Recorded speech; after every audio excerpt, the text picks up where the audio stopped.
você, assinante do Canal 4, a imagem da sua cidade, seu TCV Entrevista. Estou conversando hoje e recebendo aqui nos nossos estúdios o Acauã. Ele é jogador do Batatais, aqui do estado de São Paulo, tem 18 anos apenas. E também estou recebendo o Sidon Clay, que é técnico de futebol.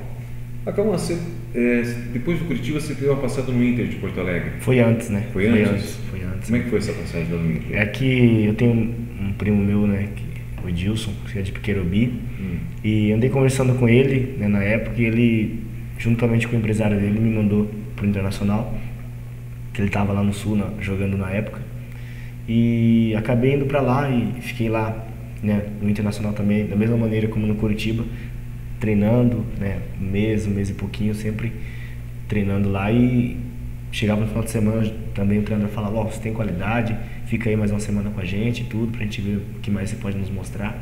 E foi indo. E acabou que também, da mesma maneira, depois de um certo tempo, eles dispensaram. Falaram, você tá liberado, você é bom jogador, mas tá liberado para você procurar uma outra equipe. Desculpa te interromper.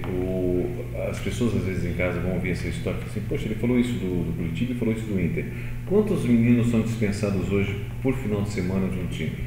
Olha, mais ou menos, assim, meio que por cima. Dá um chute, assim, mais ou menos, uma média. Acho que uns de 8 a 10. De 8 a 10 por semana? Por semana, porque são várias posições, né? Um zagueiro, um lateral, um volante, um meia, muitas vezes 2 atacantes, 2 goleiros, e assim vai indo. Quantos vingam, por exemplo, em um teste desse que vocês precisam fazer, que dura mais ou menos 1 mês a 2 meses? Para passar esses 2 meses, quantos chegam lá no final? Acho que de 80 a 2. É muito difícil. A cada 80, 100 jogadores, 2. Sabe por quê? Porque quando você vai para uma equipe dessa, o treinamento dele já é diferente do nosso. Porque lá já estão treinando num nível superior, já estão com um trabalho que já estão sendo feito com esse trabalho físico, trabalho técnico. E para a gente estarmos lá junto com ele, a gente tem que estar mais ou menos no nível ou até superior ao que já estão lá. Você tem que chegar voando. É muito difícil. Entendeu? No Caxias você teve uma passagem também. Aí logo após sair de lá, né, e meu primo juntamente com o empresário dele me mandou pra lá, e lá foi onde deu certo pra mim. Lá o pessoal gostou, falou que eu tinha qualidade, e lá eu fiquei durante 6 meses. 6 meses. Lá em Caxias, lá jogando, né. Jogou em que categoria lá no Caxias? Lá eu era infantil. Infantil ainda, sub-15. Lá faz um frio danado, né? Meu Deus, lá é demais. Muito frio. Muito baixa a temperatura, né? Mas é um baita no time, e tem uma estrutura boa. Não, lá a estrutura é muito boa, o lugar é bom, sabe? As pessoas acolhem muito bem, né? O lugar é muito bom. Você deu uma passadinha no Paranavaí também? Foi logo no começo também, foi na época que eu estava treinando aqui em Venceslau, né? Com o Beno, na época que o Beno era funcionário da prefeitura. E acabei indo pra lá também, fiquei pouco tempo lá também, não foi muito. Mas foi bom. Mas é um aprendizado, né? Porque cada lugar que nós vamos a gente pega uma experiência, a gente aprende alguma coisa diferente, porque são vários treinadores, são várias maneiras de trabalhar, e que nem o Sidon Clay comentou, né? Cada lugar que você vai, você aprende um pouquinho. Você vai catando informação, que aquilo lá na frente vai nos ajudar, né? Ok. Quando a gente vê um menino desse, 18 anos de idade, nós sabemos que hoje todos os jogadores que estão despontando, tem por trás desses jogadores, Sidão, uma equipe, um grupo, né, que estão dando suporte para que esse menino possa entrar no clube, possa ter tranquilidade para desempenhar o futebol dele, porque a pior coisa do mundo é você fazer algo sob pressão, né? Principalmente nessa idade, com 18 anos, é muita responsabilidade. Eu acho que hoje é dado muita responsabilidade para esses meninos tão novos, né? No caso do Acauã, o que vocês resolveram fazer?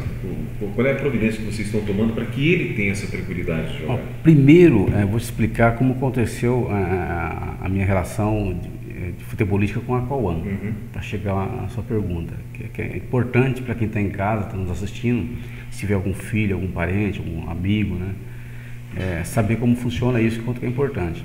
Eu conheci o Acauã aqui na cidade final do ano 2010, aproximadamente, né, Acauã? Foi em futebol aqui. Ele estava já na idade de 17 para 18 anos, com a idade limite, né? Onde começa a mexer com a cabeça desses jovens, que está estourando a idade, fica difícil chegar num clube com 18, 19 anos de idade para mostrar potencial. O ideal é sair com 13, 14, 15, 16 anos de idade no máximo. A partir disso aí começa a estourar o tempo para ele, chegar ao limite. Aí ele chegou e pediu uma oportunidade para mim. Eu tinha visto ele jogar e nem sabia que era filho de um amigo nosso, como você disse, Maria Sim. Preta, né, o Mané.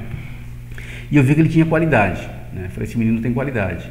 Aí ele conversou comigo, né, o Cauã, e pediu uma oportunidade. Eu falei, vou ver o que eu posso fazer. O interessante, Edmilson, que a gente que trabalha com jovens, a gente observa o comportamento deles, quem realmente tem vontade. Aí, há um ano atrás, né, foi época de um pouquinho antes do Natal, eu falei para ele, olha, você treina, treina, treina e treina. Você passa o Natal e o Ano Novo, é sério, não estou brincando, eu falei isso para ele. Você passa o Natal e o Ano Novo treinando, que eu vou acompanhar e vou saber se você está treinando. No começo do ano, não vou te dizer quando, eu vou te levar para alguma equipe. Não foi isso? Foi. O impressionante, rapaz, que o que eu falei com esse menino, ele fez. Dia de Natal, véspera de Natal do ano passado, ele estava treinando sozinho, determinado, merece vencer, determinado, disciplinado. E eu vendo aquela força de vontade dele, eu falei, não, eu tenho que ajudar esse menino, é minha obrigação. Aí, como continuei acompanhando ele, até tive a oportunidade de prepará-los alguns dias, né, final de tarde, no começo desse ano. Eu achei uma oportunidade para ele no Juventus, não foi relacionado que ele esqueceu. Esqueci. Mas no Júnior do Juventus, em meados de março, abril, se eu não me engano, mais ou menos, né, desse ano. E eu levei ele pro Celinho, treinador, e ele pro time de juniores. E por incrível que pareça, ele estava numa fase tão boa, né, que ele foi selecionado para jogar no time profissional do Juventus, jogar no grupo profissional do Juventus. Mas como o Juventus está passando por uma fase de transição, de parceria, Sim. que o Diadema estava injetando dinheiro lá e a diretoria era do Juventus. Então o casamento não estava dando certo. E criou uma ciumeira entre o pessoal do Juventus e o pessoal do Diadema. Acabaram por dispensar ele. Nesse mesmo dia eu estava no Paulista Jundiaí com alguns jogadores. Ele me ligou, até eu trouxe ele no carro e de lá já ajeitei para ele no Batatais. Aí, quando ele foi lá, ficou um período de 1, 2 semanas e foi aprovado e está até hoje. Aí nasceu essa relação entre eu e o Cauã. Como eu trabalho com empresários ligados ao jogador Vitor, que você já entrevistou aqui o ano passado, né? Ele esteve aqui em Presidente Venceslau, que é o goleiro do Grêmio da seleção brasileira. Eu trabalho com esse grupo de empresários, nós acompanhamos o Cauã. Então hoje o Cauã trabalha comigo, né, como procurador dele, e junto com essa equipe da FM Sports, né, que é do Fábio Melo, FM Sport Fábio Melo. É um grupo de empresários que cuida da carreira do Vitor e de outros jogadores aí a nível nacional e internacional. Então é essa equipe que dá suporte para o Cauã, para que ele tenha mais tranquilidade para mostrar o seu potencial na equipe do Batatais. Então é importante que o jogador tenha um grupo de empresários, que seja um empresário, um procurador, que possa dar essa confiança para ele. Possa cuidar dos papéis, contrato, vencimentos. Exatamente. Se o contrato está vencendo, quando renovar, se vai renovar, De preferência. onde vai colocar. De preferência, uma pessoa de confiança, né? Uma pessoa com certeza, um você confia, empresário. uma pessoa que você sabe que está fazendo de tudo para que lá na frente você possa vencer e alcançar o objetivo. Vou fazer uma pergunta para vocês aqui, vocês respondam se quiser, porque é algo que deve ser colocado em contrato e muitas vezes o que é colocado em contrato, alguma coisa é colocada em sigilo. Os seus direitos são de quem? Quem é dono do seu direito? Batatais, a FM, como é que é? Acho que a Cauã nem tem informação ainda sobre isso, né, Cauã? Funciona assim, Edmilson. A lei do passe, acho que o Cauã não deveria nem ter nascido, né? Deveria ter nascido sim, mas foi coisa de 12, 13, 14 anos atrás, a lei Zico, a lei Pelé antes, acabou com a lei do passe. O que se criou então no futebol? Direitos federativos, que é o passe do mesmo jeito. Sim, né? É o passe com outro nome. Com outro nome. Então o clube, ele tem os direitos sobre o jogador, de que forma? Quando ele compra o jogador, ele adquire, certo? Ou até os 23 anos de idade. O direito de venda, que é os direitos federativos, cabe ao empresário, certo? Então, por exemplo, eu e o grupo de empresários, nós temos direitos federativos. O que é o direito federativo? Quando o clube vende o jogador, ele, tipo assim, ele fala assim, olha, eu vou dar 10% para vocês. Se ele vender por R$1 milhão, por exemplo, o Cauã hoje vale R$1 milhão, 10% é dos empresários. Certo? Você negocia com o clube. Nós vamos brigar para valorizar a carreira dele e para ele ganhar bem, certo? Porque quanto mais ele jogar melhor, quanto mais ele for valorizado no mercado, mais o passe dele vale, certo? E vamos brigar pelo ordenado dele. A gente vai brigar com o clube pelo ordenado dele, para que ele ganhe cada vez melhor. É por isso que muitas vezes a gente vê na mídia, por exemplo, o Neymar, que é o jogador do Brasil hoje, né? Certo. Neymar ganhava até 2 anos atrás 70 mil por mês. Hoje eu vi, há 2 dias atrás, que ele vai passar a ganhar 3 milhões já. Estava em 1.200, né? está subindo. Está subindo, né? Está brigando, vai chegar aos 3 milhões, segundo uma emissora de televisão.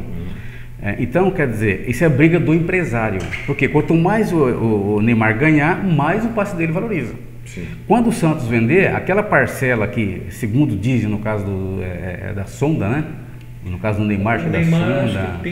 O pai dele é dono, né? Não, mas não é todo de um pedaço, a Sonda é parte de outra parte, o Santos tem uma porcentagem, o Ronaldo parece que agora tem uma parte, então divide ali aquele bolo em 4 ou 5, quais sejam as pessoas envolvidas ou empresas. No caso do Cauã, por exemplo, que é a nossa situação, o Batatais, quando ele vier a emprestar ou vender o Cauã, uma parte é do empresário, correto? Sim, que é a lógica. Que é a lógica. E a gente briga pelo ordenado dele, para ele ser vendido bem e ganhar bem lá fora, em qualquer que seja outra equipe. Então, por exemplo, o jogador hoje, ele na realidade, sim o mercado, ele é um produto. Sim. Ele é um produto. Né? Essa é a realidade. O clube tem uma parte, os empresários têm outra parte. Mas isso em toda a profissão. E tem que ser assim, porque se ele não tiver, sabe o que acontece? O clube manipula, ele fica na mão do clube, o empresário... Fica refém. Ele fica refém do clube. Então o empresário dele tem sua pessoa de confiança dele, porque vai brigar. Nós não tiramos, nós não temos lucro em cima do que é dele, em cima do que é do clube. Porque se o clube falar assim, eu sou procurador deles, se o clube falar assim, não vamos dar nada para vocês, então eu pego a Cauã e coloco em outra equipe. Ok. Entendeu? Assim que funciona. Então a gente não pode deixar o menino, o jogador, refém do clube. Em hipótese nenhuma. O que a gente tem visto por aí, desse menino que não tem esse suporte, é um horror. Gente, deixa eu passar aqui a mensagem do Thiago Joias, que eu sempre passo aqui, a coleção Paris do Thiago, que é simplesmente linda. Thiago Presentes também presente aqui no nosso programa, desejando a todos boas festas, um ótimo 2012. O pessoal da Arte Terapia Baby, que também esteve um bom tempo com a gente desde 2011, juntos aqui, né? A Michelle e o Sidney. O pessoal do Gugas Oriental Gourmet também, em nome do Tadashi, toda a equipe dele, a do Gugas, e também da Vencescred, que agora tem um empréstimo para funcionário estadual, tá? Então, você dá uma passadinha na Vencescred, Campos Sales 21. Intervalo comercial, próximo assunto, o Batatais desse ano de 2012.